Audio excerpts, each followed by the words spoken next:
I grew up in a really small house at the edge of our neighborhood, where darkness ran the show once the sun went down. During the day, it didn't feel very isolated. Kids rode their bikes past our place, cars cut through their own way out of town, and everything felt nice and ordinary. At night though, it got dark. Our porch light would barely even reach the yard, and beyond that was just black space and woodland. And that really never bothered me. I wasn't scared of the dark or animals or noises outside. The house was solid, safe. My parents were attentive inside this quiet, consistent way.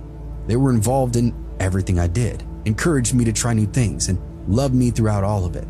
I trusted them completely, and because of that, I trusted the house. They wouldn't let anything bad happen to me, especially here. On weekends, they'd let me sleep in the living room. It was treated like this small reward, something special. I'd lay out a blanket on the floor, grab a pillow from my bed, and camp out in front of the TV. I'd watch whatever movies I could get my hands on, sometimes horror, sometimes funny girl movies. I ate popcorn straight from a mixing bowl, tried to stay awake as long as I possibly could.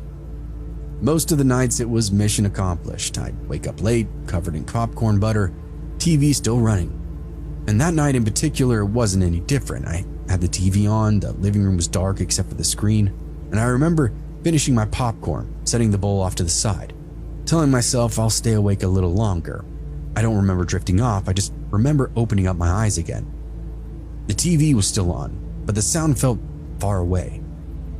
It wasn't fear, it was just a sense that I was no longer alone, like the room had just been in motion before I woke up.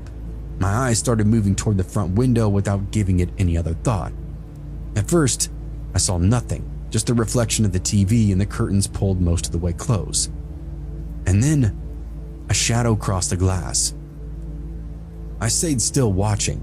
The porch light wasn't on, so my eyes adjusted. I could barely make out the shape of a man moving across the porch. He was tall with a bald head. He wasn't trying to be quiet either. He dragged one of the chairs across the boards and then moved it to the small table. He moved quickly, rearranging everything on the porch. I didn't sit up, I didn't reach for anything. I just watched him shift the furniture around, lining up the chairs, then moving them again. The TV painted the wall and the glass all kinds of colors, which made it even creepier. When he finished, he stepped right up to the window.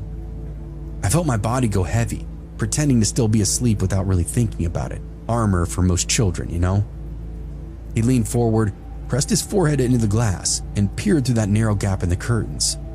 He was watching TV.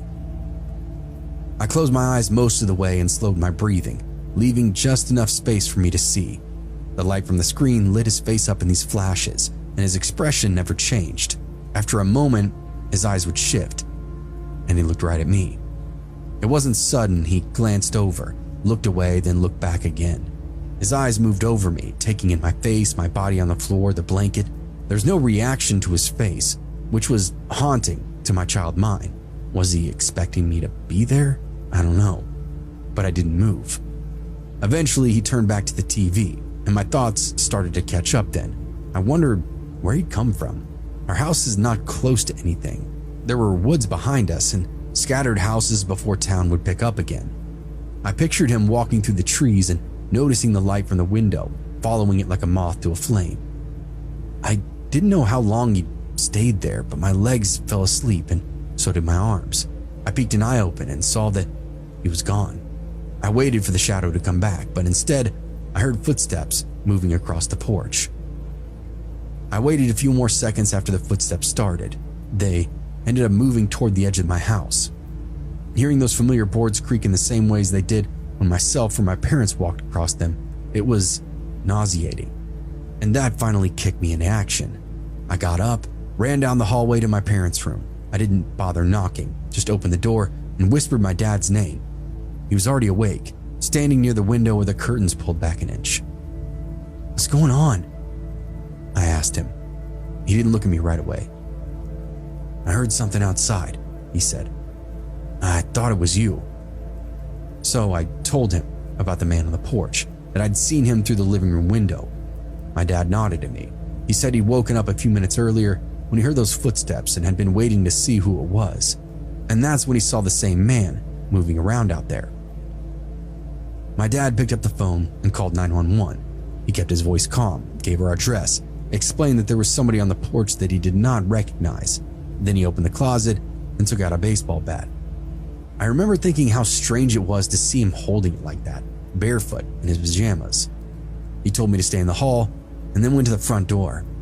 I watched him from the corner as he opened it up and stepped onto the porch.